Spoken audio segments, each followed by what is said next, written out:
അധിക്ഷേപ പരാമർശത്തിൽ കലാമണ്ഡല സത്യഭാമയ്ക്കെതിരെ പോലീസിൽ പരാതി നൽകി RLB രാമകൃഷ്ണൻ. ചാലക്കുടി ഡിവൈഎസ്പിക്കാണ് പരാതി നൽകിയത്. ജാതീയമായി അധിക്ഷേപിക്കാൻ ശ്രമിച്ചെന്ന് കാട്ടിയാണ് പരാതി. വീഡിയോയുടെ ലിങ്കും പോലീസിന് കൈമാറി. 10ലധികം പേജുള്ള പരാതിയാണ് സമർപ്പിച്ചത്. പരാതി വഞ്ചൂർ പോലീസിന് കൈമാറി. യൂട്യൂബ് ചാനൽ അഭിമുഖത്തിലെ വിവാദ പരാമർശങ്ങൾക്കെതിരെ നർത്തകി സത്യഭാമയ്ക്കെതിരെ RLB രാമകൃഷ്ണൻ പോലീസിൽ പരാതി നൽകി.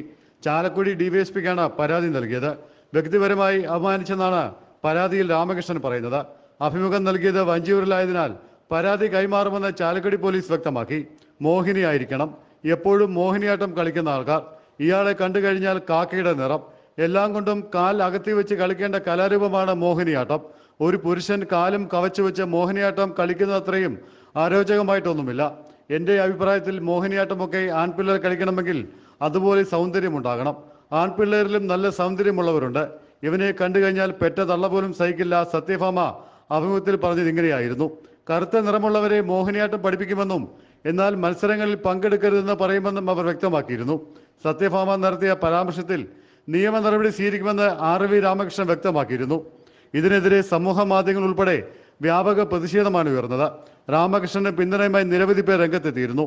വിവാദ പരാമർശത്തിന്റെ പേരിൽ അതിരൂക്ഷമായ സൈബർ ആക്രമണം നേരിടുകയാണെന്ന് സത്യഭാമ വ്യക്തമാക്കി.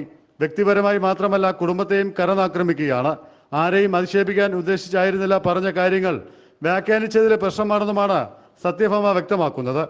RLB രാമകൃഷ്ണനെതിരായ പരാമർശങ്ങൾ ഉറച്ചു നിൽക്കുന്നെന്നായിരുന്നു നേരത്തെ സത്യഭാമയുടെ നിലപാട്. ജയ് ഹിന്ദ് ന്യൂസ്, കൊച്ചി.